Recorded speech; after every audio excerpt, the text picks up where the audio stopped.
समय बलवान है, जौन तीर दिखाई दी ये मर्यादा राम का ना भई, दुनिया के मालिक कन्हैया का ना भई, जेके कि इतना आदमी एक थे बहेलिया ठोक दे रस्तारों में धनुष तीर, काम खत्म हुआ।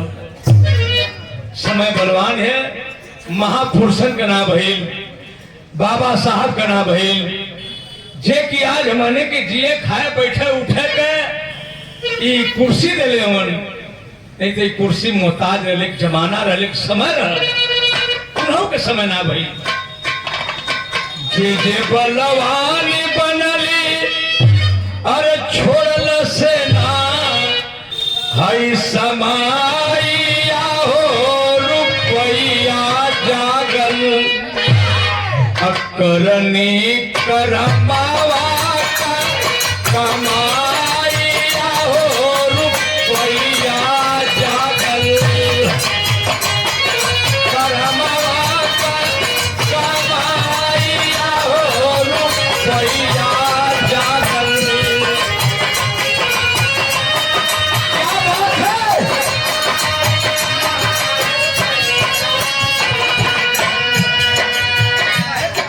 पावर हो। हेलो सभी साथियों से निवेदन है,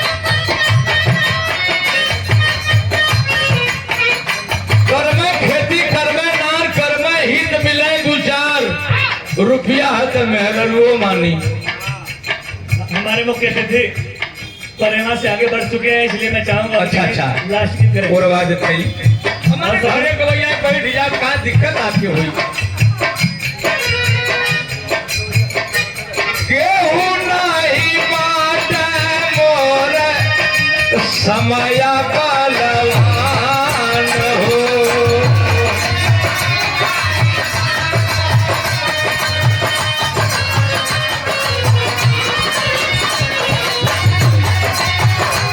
क्या बात है शेर?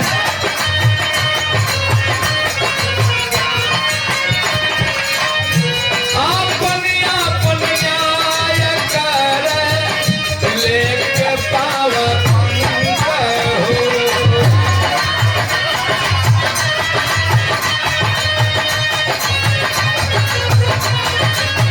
क्या बात है?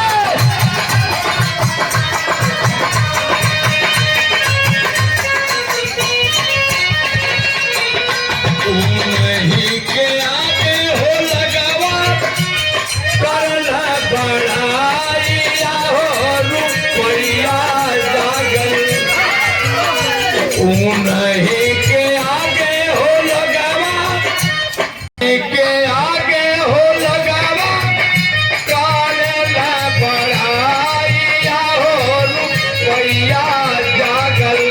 कारणी करमावा कमाइया हो रुपया जागल।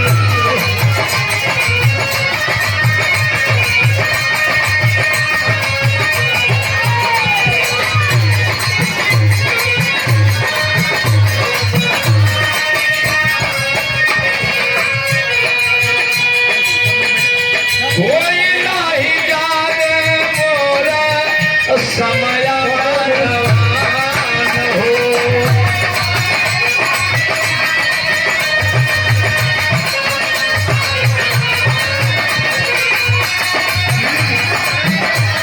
क्या बात है?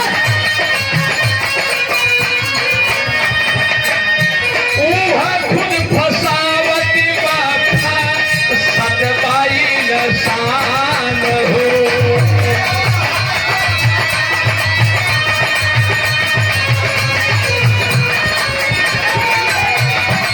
बहुत अच्छा।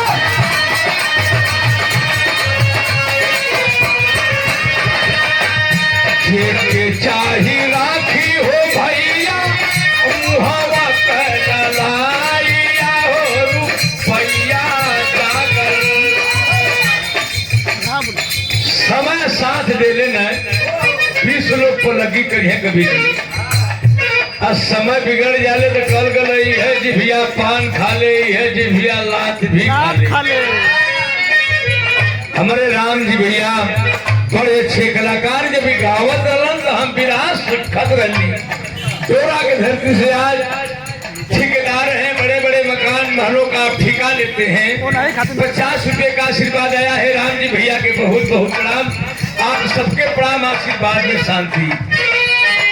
ये के चाही राखी हो भैया मुहावा कहलाइया हो रुपैया जागल करनी करमवा का कमाइया हो रुपैया जागल।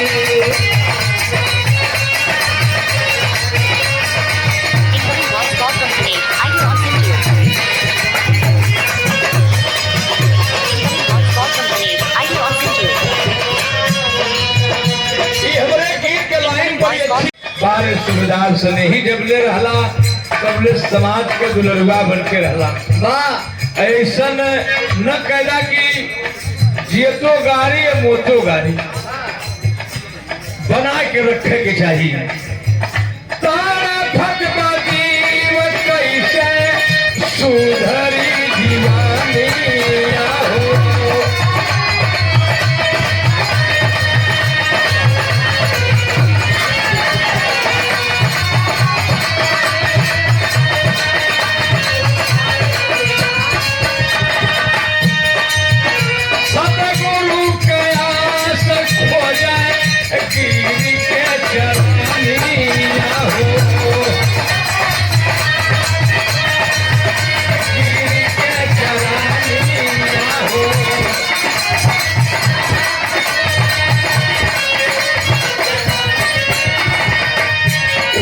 पार करिया ये भैया, तू है पार